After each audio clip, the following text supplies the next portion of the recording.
বন্ধুরা, সব বিচ্ছেদ মানেই ঘৃণা নয়, সব সম্পর্ক ভাঙা মানেই শেষ নয়। কখনো কখনো জীবন আমাদের আলাদা করে দেয়, শুধু নতুন করে মিলিয়ে দেওয়ার জন্য। আজকের গল্প ভাঙা সম্পর্ক, লুকানো সত্য আর এক অদ্ভুত নতুন শুরুর গল্প। আজকের গল্পের নাম ফেরার দরজা। সায়নী আর অরিন্দমের বিয়ে হয়েছিল ভালোবেসে।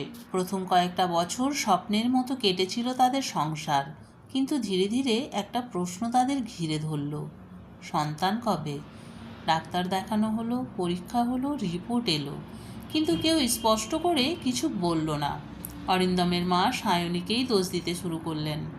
প্রথমে অরিন্দম চুপ থাকত, কিন্তু একদিন সেও বলে ফেলল, আমারও তো বাবা হওয়ার ইচ্ছে আছে। সেদিন সায়নীর ভেতরটা চুপচাপ ভেঙে গিয়েছিল। কথা বন্ধ হলো, দুজনের দূরত্ব বাড়ল, আর একদিন ডিভোর্স হয়ে গেল।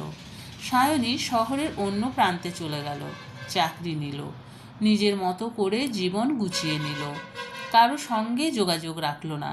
2 বছর পর অরিন্দম দ্বিতীয় বিয়ে করল, কিন্তু ভাগ্য যেন তাকে ছেড়ে কথা বলল না। আবার পরীক্ষা হলো, এইবার রিপোর্টে স্পষ্ট লেখা, সমস্যা অরিন্দমের। দ্বিতীয় স্ত্রী রিমি বিষয়টা সহজভাবে নিতে পারল না। ঝগড়া, অপমান, দূরত্ব, শেষ পর্যন্ত সেই সংসারও ভেঙে গেল। অরিন্দম একা হয়ে গেল। এদিকে সায়নী নিজের জীবনে এগিয়ে গেছে। সে একটি ছোট্ট ছেলেকে দত্তক নিয়েছে, নাম রেখেছে তুহিন। নিজের সমস্ত ভালোবাসা দিয়ে তাকে বড় করছে। একদিন হঠাৎ অরিন্দম জানতে পারল সায়নী এই শহরেই থাকে। অনেক দ্বিধা নিয়ে এক রবিবার সে সায়নীর দরজায় গিয়ে দাঁড়ালো, ডোরবেল বাজালো। দরজা খুলল 7 বছরের একটি ছেলে। ছেলেটি জিজ্ঞেসে করল, কাকে চাই? অরিন্দম একটু থেমে বলল, সায়নী আছে? ছেলেটি ভেতরে চিৎকার করে বলল, মা, একজন কাকু এসেছে। সায়নী বেরিয়ে এলো।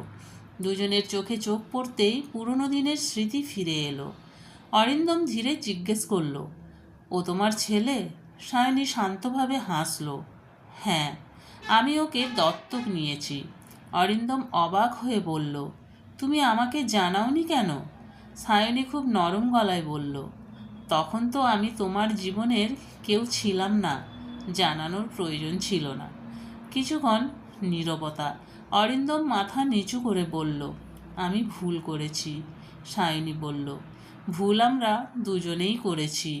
আমরা কথা না বলে দূরে সরে গিয়েছিলাম। ঠিক তখন তুহিন এসে অরিন্দমের পাশে দাঁড়ালো, হেসে বলল, কাকু, তুমি কি আমার সঙ্গে দাবা খেলবে? অরিন্দম অবাক হয়ে তার দিকে তাকালো। সায়নী ধীরে বলল, ও বাবাহীন ছিল, আমি ওকে একটা পরিবার দিতে চেয়েছি। অরিন্দম খুব আস্তে বলল, আমি মাঝে মাঝে আসতে পারি ওর সঙ্গে সময় কাটাতে? সায়নী অনেকক্ষণ চুপ করে রইল, তারপর বলল, স্বামী হিসেবে তুমি ব্যর্থ হয়েছিলে, কিন্তু মানুষ হিসেবে হয়তো এখনও সুযোগ আছে। তুহিনের জীবনে যদি সত্যি একজন ভালো মানুষ হয়ে থাকতে পারো, তবে আসতে পারো। অরিন্দমের চোখ ভিজে উঠল। সে প্রথমবার বুঝল, বাবা হওয়া শুধু রক্তের সম্পর্ক নয়, দায়িত্ব আর ভালোবাসাই আসল পরিচয়। তুহিন তার হাত ধরে টানল, চলো কাকু, খেলা শুরু করি। অরিন্দম মৃদু হেসে ঘরের ভেতরে ঢুকে গেল। আর সেদিন একটা ভাঙা সম্পর্ক নতুন নামে ফিরে এলো। বন্ধুরা, সব গল্প পুরনো প্রেম ফিরে পাওয়ার নয়, কখনো কখনো সম্পর্ক বদলে যায়। স্বামী থেকে বন্ধু, প্রেমিক থেকে অভিভাবক। জীবন দ্বিতীয় সুযোগ দেয়, কিন্তু আগের পরিচয়ে নয়, নতুন পরিচয়ে। আপনাদের যদি গল্পটি ভালো লাগে, লাইক, শেয়ার আর সাবস্ক্রাইব করতে ভুলবেন না আমার গল্পবন্ধন চ্যানেলটি। আবার দেখা হবে নতুন এক অন্য রকম গল্প নিয়ে। ততক্ষণ সবাই ভালো থাকুন, সুস্থ থাকুন। ওকে, বাই বাই।